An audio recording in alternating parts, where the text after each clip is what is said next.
A single individual might not reshape the entire planet, but a messenger carrying a pivotal idea absolutely can. At 92 years of age, Willie Nelson has weathered more profound sorrow than many individuals could endure. So much for a fairy tale conclusion. He has laid friends to rest, experienced financial ruin, and witnessed his deepest aspirations crumble to dust. "Hello there," he might say, a greeting that feels far too brief. Now, in what could be his final moments, he is divulging a truth so startling it leaves listeners speechless. "What are you looking at me for? I haven't a word to say." When questioned about mortality, Willie remains unflustered, utterly composed. His response cuts through years of artifice with a stark, unvarnished honesty. "You know those low points, when I lost my son, that was a significant one. And everything else seems to diminish in comparison."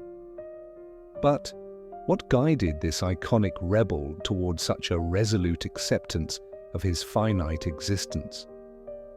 We are all quite similar fundamentally, and what makes you and me smile or weep? Chances are, it will elicit the same response from everyone else. The explanation is deeply embedded within a lifetime marked by unimaginable suffering, crushing setbacks and losses that would shatter lesser souls. I'm aware that several people dislike witnessing anyone take a hit. This is not the polished, sanitized rendition of Willie Nelson's saga. This is the unfiltered reality of what transpires when life systematically strips away everything you once held dear. That is unusual for individuals who possess as much independence as we both do. This is the narrative of a man who discovered that genuine fortitude sometimes lies not in clinging to life, but in gracefully yielding when the time arrives. The path to this profound realization commenced long before Willie achieved widespread recognition. My first time on a stage was when I was approximately 5 years old. It began amidst the hardship and desperation of the Dust Bowl era in Texas, where a young boy would receive his initial, harsh lesson in abandonment. Willie Hugh Nelson entered this world on April 29, 1933, in Abbott, Texas. Yet, from his earliest recollections, the world seemed determined to impress upon him that nothing endures indefinitely. That one. So I figure if you can get through that, you can manage anything else. His parents, Merle and Ira Nelson, harbored aspirations that far exceeded the confines of their modest hometown. When those aspirations drew them away, they made a choice that would indelibly shape Willie's entire perspective. At the tender age of 6, Willie watched his mother depart. She entrusted him and his sister Bobby to the care of their grandparents, promising to return once circumstances improved. Those better times never materialized. His father remarried and established a new life, leaving Willie to ponder his perceived inadequacies, questioning why he wasn't deemed worthy of their presence. The abandonment inflicted a deep wound, creating a chasm that would never fully mend. I used to consume a considerable amount. I used to smoke a great deal of cigarettes. Willie's grandparents, William and Nancy Smothers, made every effort to fill the void. They introduced him to music, presenting him with his inaugural guitar at the age of 6. However, even their affection could not dispel the fundamental question that tormented him. Why wasn't he enough to keep his parents by his side? During the sweltering Texas summers, Willie toiled in the cotton fields alongside itinerant laborers. His small hands would bleed from the arduous task of picking cotton under the relentless sun. The labor was grueling for an adult, devastating for a child. But don't feel overly disheartened about it. You'll simply go mad once more. Simply erase it and skip ahead, my friend. Yet this experience imparted a valuable lesson to Willie regarding perseverance, about pushing through discomfort when surrender seemed the easier option. The young boy found solace in melodies. He penned his first composition at the age of 7. It was unpolished, simple, yet it gave voice to emotions he could articulate no other way. When he joined his initial ensemble at the age of 10, performing with the Bohemian Polka Band, he discovered something potent on stage. The sense of abandonment faded. The audience embraced him, cherishing his presence. However, even as music became his sanctuary, "You were perpetually in my thoughts." The emotional scars of being left behind persisted. Willie learned early on that people depart, that promises are broken, and that relying on anyone other than oneself is fraught with peril. What are some of the directives your family adheres to? There are 3. Do not be a damn. If you break 3, you've truly messed up. This harsh realization would serve him remarkably well within the unforgiving music industry, but it also led him to comprehend a truth that eludes most individuals, that an attachment to anything, even life itself, can become a form of confinement. The boy who harvested cotton in 100-degree heat, who was forsaken by those who should have offered the deepest affection, was already grasping the profound truth that ultimate liberation arises from having nothing left to lose. I feel as though, I'm just another vocalist, another instrumentalist. I recognize there are far more accomplished guitarists and singers out there. By the early 1960s, Willie Nelson had encountered what he believed to be love. He had married Martha Matthews, and together they had cultivated what appeared to be an idyllic existence. 3 cherished children, Lana, Susie, and Billy, filled their home with the sound of joy. Willie pursued his aspirations in Nashville, the epicenter of country music, crafting songs that would eventually attain classic status. If you had not stumbled, then I would not have discovered you. But dreams, as Willie came to understand, do not suffice to cover life's expenses. While his compositions were being recorded by prominent artists such as Patsy Cline, Willie himself struggled financially. He held various odd jobs, hawked encyclopedias door to door, and pumped gasoline, doing whatever was necessary to provide sustenance. The man who would amass immense wealth was sleeping on friends' sofas and meticulously counting coins for groceries.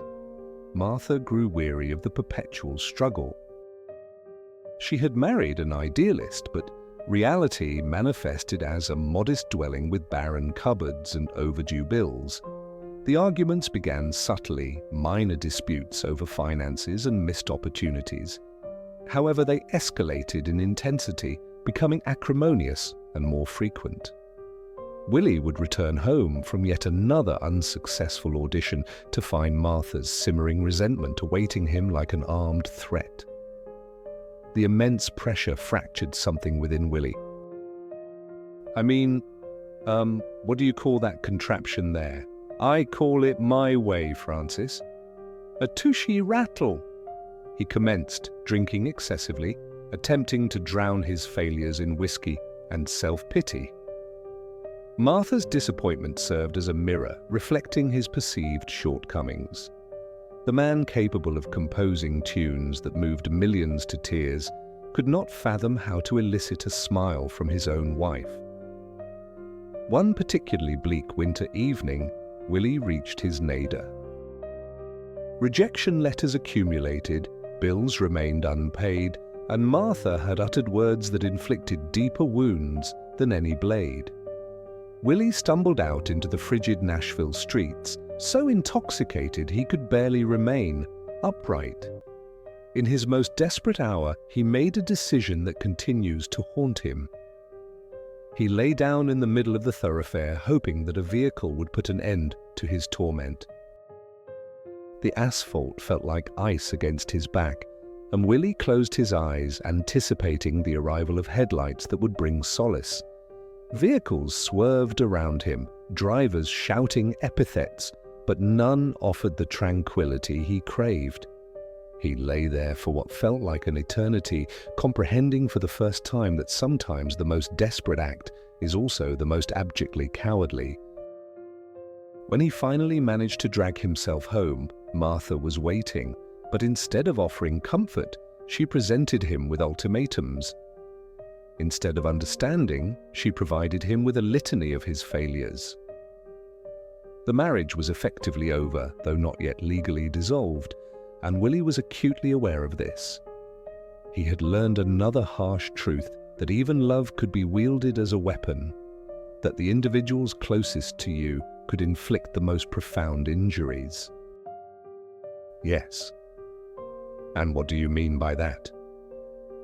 The man who would croon about heartbreak for countless listeners was discovering that some anguish is too profound for melodies to assuage. December 25th, 1991 should have been a period of joy for the Nelson household. A Christmas morning, presents nestled beneath the tree, grandchildren darting through the house with new toys. Instead, it became the day that would forever mark Willie Nelson's life. Billy Nelson, Willie's eldest son, had been grappling with internal struggles for years. Bearing the name Willie Nelson in Texas was akin to carrying an ever-increasing burden. Wherever Billy went, individuals expected him to embody a reflection of his renowned father. They sought the charisma, the innate talent, the effortless smile that propelled Willie to stardom. But Billy was battling inner demons that fame could not subdue. Depression had enveloped Billy like a constrictor, tightening its grip with each passing year. He had inherited his father's sensitive disposition, but lacked his capacity to transmute pain into artistry. While Willie could channel heartbreak into a song and find catharsis, Billy simply felt shattered. The prescribed medications offered no relief, the therapeutic sessions felt hollow, and the weight of expectations became unbearable. Willie's sister, Bobby, recounted the deep, familial connection present on that Christmas morning. They had been planning to record a gospel album together, Billy and Willie sharing their faith and their music. The studio time was secured, the song selections were finalized, and for a fleeting instant, it seemed as though they had discovered a means of connection through the very essence that meant most to Willie, his music. However, Billy had already made his irrevocable decision. The pain had become insurmountable, the darkness absolute. On Christmas Day, while families across America were unwrapping gifts and sharing communal meals, Billy Nelson chose to bring his existence to a close. He was 33 years old, the same age as Christ at the time of his crucifixion, a detail that would plague Willie for years. The telephone call arrived in the afternoon. Willie was preparing for another Christmas gathering when the words struck him with the force of a physical blow. His firstborn son, the child who carried his name and his hopes, was gone. Not due to an accident, not from illness, but from a choice that Willie could neither comprehend nor reverse. The funeral was a somber affair filled with hushed conversations and careful silences. People spoke in low tones about Billy's struggles, about the immense pressure of being Willie Nelson's son, about the omens they should have heeded. But Willie remained in a state of stunned quietude throughout, replaying every exchange, every missed opportunity to offer the right words. Bobby Nelson, Willie's cherished sister and musical collaborator, observed her brother's profound despair in a manner she had never witnessed before. They had navigated life's challenges together, sharing stages, heartaches, and triumphs. But this particular loss was of a different magnitude.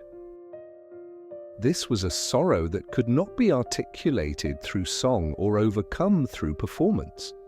This was a form of anguish that irrevocably alters a person. Willie and Bobby never truly discussed Billy's demise, at least not in the manner that others might have anticipated. They did not engage in lengthy dialogues about grief, healing, or moving forward.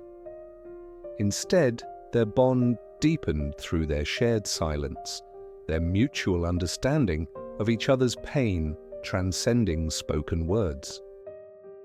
It was, as Bobby recounted, Willie's characteristic way of experiencing profound emotions, yet speaking sparingly about the matters that held the greatest significance. The passing of his son imparted a devastating yet profound understanding to Willie about the nature of human suffering. Life isn't perfect, but it's my life. He came to realize that some pains do not forge strength. They simply redefine who you are. Some losses do not heal. They become an intrinsic part of your being. And occasionally, the most profound act of compassion is comprehending the reasons why someone might elect to depart. While Willie Nelson was still grappling with the sorrow of his son's death, another devastating event was subtly unfolding. For an extended period, his financial advisors had been making decisions that would ultimately lead to the ruination of everything he had painstakingly built. The Internal Revenue Service had been observing, calculating, and preparing to deliver a blow that would render his personal losses insignificant by comparison.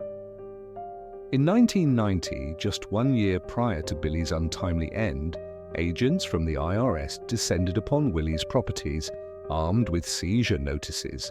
The sum was astronomical, $32 million in unpaid taxes. Be cautious about whom you entrust with managing your affairs. My advisors, would say, do this, do that, purchase these, acquire those. It represented one of the most substantial tax liabilities in American history. A debt so colossal, it seemed inconceivable for a single individual to incur. However, Willie's business managers had been handling his finances with extreme carelessness for years, investing in dubious ventures and neglecting their obligation to remit funds to the government. The seizure was executed with swift and unyielding finality. IRS agents confiscated everything: his gold records, symbols of decades of achievement, his piano, the instrument upon which he composed many of his masterpieces, his beloved Texas ranch, a sanctuary he found after departing Nashville. They even seized his personal effects, treating Willie Nelson not as a cultural icon who had bestowed some of America's most cherished songs upon the nation, but as a common offender. The essence of my heart. I consumed my childhood days. His friends and advisors urged Willie to file for bankruptcy, to utilize the legal system to absolve himself of the debt and embark on a fresh start. It was the logical recourse, the astute business maneuver that would have safeguarded his future earnings. However, Willie vehemently refused, and his rationale revealed a fundamental aspect of his character. He stated he would never agree to a bankruptcy proceeding that would leave those to whom he owed money shortchanged. Instead, Willie opted for the more arduous path. He resolved to repay every single cent, even if it consumed the remainder of his life. He released an album titled The IRS Tapes: Who Will Buy My Memories, with all proceeds directly allocated to the government. He initiated auctions of his possessions, observing strangers bid on the mementos of his illustrious career. He embarked on relentless touring, performing in modest venues and at county fairs, accepting any remunerative engagement to chip away at the seemingly insurmountable debt. The irony was not lost on Willie. The man who had sung of freedom and living life on his own terms was now effectively beholden to the federal government. Every dollar he earned was remitted to Washington. Each concert represented another installment towards a debt that appeared to escalate rather than diminish. Yet Willie persisted in performing, in singing, in forging ahead with a determination that astounded everyone acquainted with him. The financial crisis imparted a crucial understanding to Willie regarding attachment and material possessions. He learned that losing everything you own does not signify destruction. It merely reveals what you truly require. The residences, the gold records, the ranch. They were all merely transient possessions. The music, however, remained. The capacity to touch people's hearts with a song that could not be seized, sold, or stolen. By 1993, Willie had successfully settled his debt with the IRS, fulfilling his obligation in its entirety through sheer tenacity and continuous touring. However, the ordeal left him with a profound comprehension of how swiftly everything can vanish. It taught him that clinging too tenaciously to anything, be it success or life itself, only fosters anguish. The man who had endured the loss of his son and his fortune was discovering that the key to survival is not to hold on more tightly, it is to cultivate the art of release. Willie Nelson had always distinguished himself from his country music peers, but his readiness to adopt controversial stances would ultimately alienate him within an industry that favored predictable idols. Well, I believe in the notion that if you don't employ it, you will forfeit it. You understand? So, I endeavor to engage in something daily. While other artists maintained a cautious approach, Willie articulated his convictions irrespective of the repercussions. His stances on political matters, social issues, and human rights came at a cost, resulting in the loss of fans, radio airplay, and industry endorsement. Yet, these positions also illuminated the unwavering conviction of a man unwilling to compromise his authentic self. In the late 1960s, amidst escalating racial tensions and a largely segregated country music landscape, Willie performed an act that astonished audiences across the southern United States. During a performance in Texas, before a predominantly white crowd, Willie bestowed a kiss upon the lips of the black country singer Charlie Pride. It was a deliberate act of defiance, a powerful declaration that amity and esteem transcended the boundaries of race. The audience erupted in outrage, but Willie remained steadfast, making it unequivocally clear that animosity had no place within his music or his life. The backlash was immediate and severe. Radio stations in the South ceased playing his records, concert venues rescinded bookings, and an overwhelming volume of hate mail flooded in. Nevertheless, Willie offered no apologies and did not retreat.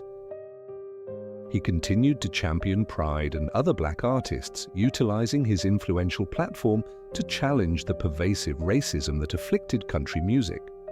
It was a costly stand, but Willie had learned that certain principles possess greater value than widespread popularity. His political activism intensified as he aged. While most country artists adhered to a conservative viewpoint, Willie openly endorsed liberal candidates such as Dennis Kucinich and Bernie Sanders. He participated in benefit concerts for democratic causes, voiced his opposition to the wars in Iraq and Afghanistan, and employed his music to promote peace and mutual understanding. Conservative supporters felt betrayed, accusing him of abandoning his roots. However, Willie perceived it differently. He believed he was remaining true to the values instilled by his grandparents, championing the marginalized and speaking truth to power. Perhaps most controversially, Willie emerged as a prominent proponent for marijuana legalization. Long before it gained societal acceptance, Willie openly discussed his cannabis consumption and its perceived benefits. He faced numerous arrests for possession, encountered the threat of incarceration, and engaged in legal battles, yet he never wavered in his conviction that marijuana should be legalized. He even admitted to partaking in a joint atop the White House during Jimmy Carter's presidency, an anecdote that subsequently became legendary in both political and musical circles. In 2006, Willie recorded a song that would provoke traditionalists in country music like nothing before. Cowboys Are Frequently Secretly Fond of Each Other was a light-hearted tune about homosexual cowboys, created years before mainstream culture embraced LGBTQ rights. The song satirized the hypermasculine stereotypes prevalent in country music and suggested that affection manifests in diverse forms. The response was predictably hostile, with conservative listeners calling for boycotts and radio stations refusing to broadcast the track. However, Willie's most politically charged composition arrived in 2018 with "Vote Them Out." Released during a period of intense political campaigning, the song encouraged Americans to exercise their electoral power to effect change. While technically non-partisan, its timing and message were clearly directed at the Trump administration. The song polarized his fan base along party lines, resulting in some listeners destroying his albums, while others celebrated his courage in speaking out. Throughout all the controversy, Willie adhered to a straightforward philosophy. He preferred to be forthright and reviled rather than popular and disingenuous. He understood that taking a stand would entail financial losses, alienating fans, and diminishing industry support. But he also recognized that remaining silent in the face of injustice would constitute a betrayal of everything music represented to him. He believed songs were intended to transform hearts and minds, not merely to entertain. The conflict surrounding his political stances taught Willie a significant lesson about courage. True bravery lies not in confronting peril, but in articulating truth when pressured to deceive. It is the act of prioritizing principles over profit, integrity over popularity, and at times it involves accepting that standing for a cause may necessitate standing in solitude. For an artist whose career was built upon his distinctive voice, Willie Nelson's protracted struggle with his lungs became a decades-long battle that nearly claimed his life on multiple occasions. The very habit he attributed with saving him, the consumption of marijuana, was slowly but surely compromising the organs essential for his respiration. However, Willie's respiratory issues predated the widespread fame of his cannabis use. In 1981, during what was intended to be a tranquil family vacation in Maui, Willie's lungs first betrayed him. While swimming in the crystalline waters of Hawaii, something went awry. Whether it was the altered atmospheric pressure, the saline environment, or simply unfortunate circumstance, Willie's left lung collapsed. The agony was excruciating, akin to being impaled from within, and he was urgently transported to the hospital, struggling to draw breath. The collapsed lung was merely the initial indication of a far graver problem. Decades of tobacco consumption, compounded by his escalating cannabis use, inflicted a severe impairment on Willie. He developed emphysema, a persistent respiratory condition that rendered each breath a strenuous effort. The artist, renowned for performing for extended periods on stage, found himself struggling to traverse a room without gasping for air. Pneumonia became a recurrent ordeal, afflicting Willie on 4 to 5 occasions over the years. Each episode further weakened his lungs, leaving them more scarred and less efficient than they had been for decades. Close companions and family members observed with helplessness as the once vivacious entertainer grew increasingly frail, his vocal power diminished, and his stamina fading away. By the year 2015, Willie's health had declined to such an extent that he was compelled to make a significant decision. He underwent a stem cell treatment, an experimental procedure wherein physicians extracted stem cells from different regions of his physique and introduced them into his compromised lungs. The objective was for these cells to revitalize the damaged tissues, offering Willie an opportunity to breathe without difficulty once more. This medical intervention necessitated Willie's cancellation of several concert tours, causing disappointment to thousands of admirers who had secured tickets to witness the legendary performer. Nevertheless, it was an essential step. His medical team cautioned that without corrective measures, his ability to perform professionally was nearing its end. The convalescence was protracted and uncertain, with no assurance that the intervention would yield positive results. However, Willie's most harrowing health crisis occurred in the year 2022, when he was nearing 90 years of age. COVID-19, the virus responsible for millions of fatalities globally, infiltrated Willie's tour bus in Nashville. For an individual with significantly weakened respiratory function, this illness posed a potential death sentence. Annie D'Angelo, Willie's fourth spouse and the central figure of his affection, acted swiftly when Willie awoke in the pre-dawn hours, struggling to inhale. The rapid diagnostic test confirmed their gravest apprehensions. Willie had contracted the virus. Annie immediately initiated every available therapeutic approach, including Paxlovid, monoclonal antibodies, steroids, and nebulizer treatments. She transformed their residence into a makeshift medical facility, bringing in mobile medical units and meticulously monitoring Willie at all hours. For several days, Willie's life hung precariously in the balance. His lungs, already compromised, were under attack from a pathogen that specifically targeted the respiratory system. The man who had endured abandonment, financial devastation, and personal sorrow was confronting his most formidable adversary to date. Annie later recounted those terrifying days, describing the experience as witnessing Willie fight for every single breath, for knowing if the subsequent one would materialize. Gradually, remarkably, Willie began to improve. The treatments proved effective. His innate resilience resurfaced, and he navigated through what could have been his final struggle. Nevertheless, the experience left an indelible mark on him. He had confronted his own finality in the most profound manner imaginable, experiencing his body's decline, his increasingly labored breathing, and the ebb of his strength. The trials with his lungs imparted a critical understanding to Willie regarding the relationship between existence and its cessation. He grasped that departing this world is not always a grand or significant event. At times, it is simply an inability to draw another breath. The individual, who had harbored numerous fears throughout his life, discovered that the process of dying was less daunting than he had anticipated.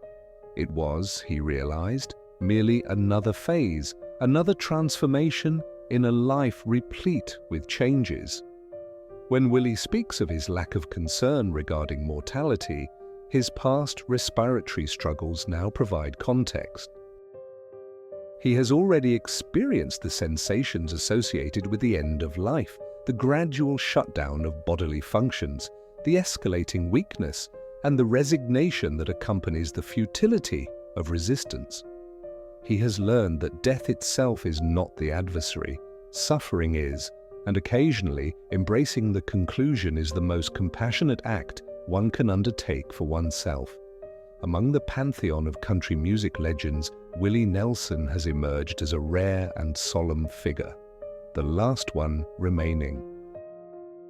The Highwaymen, the supergroup that epitomized outlaw country, once comprised four titans of the genre: Willie Nelson, Waylon Jennings, Johnny Cash, and Chris Christopherson.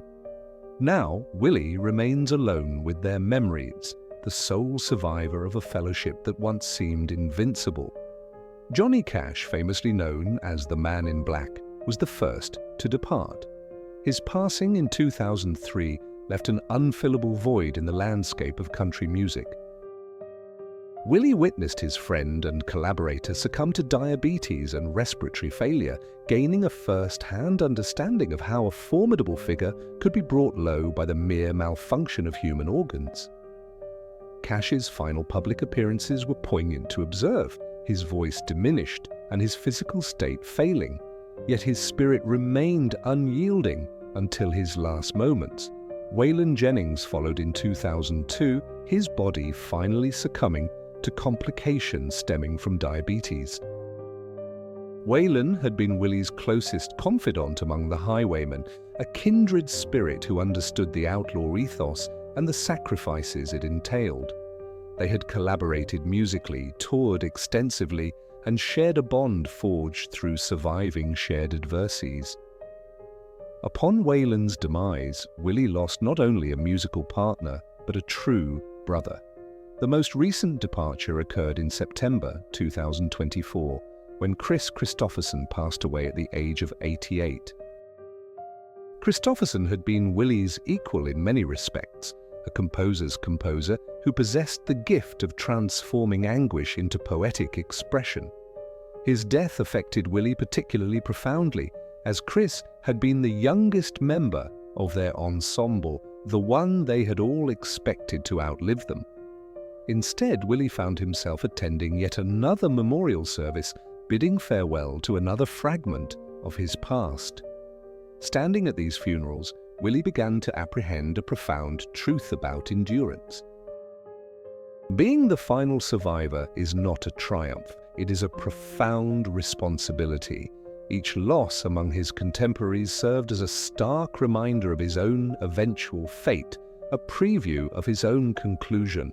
However, it also imparted a valuable lesson regarding the nature of enduring impact and the necessity of releasing. Willie's contemplation on Christopherson's passing illuminated the depth of his grief. He spoke of how Chris had bequeathed a rich collection of songs for the surviving members to perform. "For as long as we're here," was a phrase that carried considerable weight of understanding. Willie was acutely aware that his time was finite, that he was engaged in a race against a clock that had already claimed his dearest companions. Yet, observing his friends' passing also taught Willie about the dignity inherent in departure. Each of the highwaymen met their end in their individual manner, but all with a degree of acceptance that stems from lives fully lived. They did not resist the twilight of their existence with defiance, rather, they welcomed it as an intrinsic aspect of the natural order. Cash continued to perform until mere moments before his final breath. Jennings persisted in creating music despite his physical ailments, and Christopherson maintained his creative engagement until his very end. The experience of being the last surviving highwayman provided Willie with a unique perspective on the inevitability of mortality. He came to understand that death is not an event that befalls an individual. It is a constant presence that surrounds us until, eventually, it becomes our turn. Witnessing his companions pass away taught him that the apprehension of death is frequently more arduous than death itself. The anticipatory dread, the desperate clinging to life, these sentiments inflict greater torment than the actual transition. Willie's acceptance of his own mortality is not characterized by morbidity or despondency. It is pragmatic. He has observed the consequences of resisting the inevitable and has witnessed the serenity that accompanies acceptance. His friends did not perish in vain if their departures imparted to him the wisdom to live without fear, to face the conclusion with grace and composure. Now, when Willie performs, he carries within him the echoes of all his departed comrades. Each song is a tribute, each concert a commemoration. He is no longer solely Willie Nelson, he is the guardian of a musical heritage that will cease to exist with him. This realization does not engender sadness, it fosters gratitude. He has been chosen to be the final witness to something profoundly beautiful. And when his time arrives, he will be reunited with his friends, equipped with narratives to share and melodies to impart. The last highwayman does not feel solitary, he feels esteemed.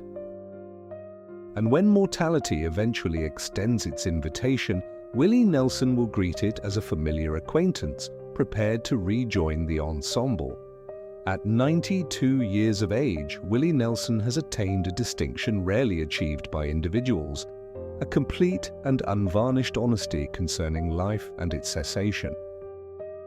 His stark acknowledgement of his own finiteness is not born from despair or resignation. It is the culmination of a lifetime of experiences that have stripped away all illusions regarding what truly holds significance. He has faced abandonment, betrayal, bankruptcy, and profound sorrow. He has mourned the loss of his son, seen his fortune vanish, and witnessed his physical form gradually decline. Yet amidst it all, he has discovered inner peace. Willie's revelation regarding his lack of fear toward death becomes perfectly comprehensible when viewed through the lens of his journey. He has learned that the possessions we cling to most tenaciously, wealth, renown, even life itself, are transient endowments that will inevitably be reclaimed. To resist this fundamental truth only exacerbates suffering. To embrace it bestows liberation. The man who once lay on a pavement in Nashville, hoping for passing vehicles to end his torment, now confronts the prospect of death with a calm certainty. Not because he desires to cease living, but because he no longer harbors apprehension about embracing life fully. He has discovered that when one has relinquished all that can be lost, what remains is unassailable. The music endures, the love persists, the connections between souls remain. Willie's frank acknowledgement of his desire for an end is not an act of surrender, but rather an understanding that conclusions are as natural as beginnings. He has witnessed the passing of those he cherished most dearly, and he has observed that death is not the fearsome entity we often imagine. It is merely the concluding stanza of a melody that has resonated for 92 years. His acceptance offers a profound lesson in fortitude. The greatest courage lies not in resisting death, but in living vibrantly with the awareness that its arrival is inevitable. Willie Nelson has embodied this principle, crafting music that will transcend his lifespan, impacting lives across generations, and demonstrating that a life lived with authenticity is a life deserving of celebration from its inception to its conclusion.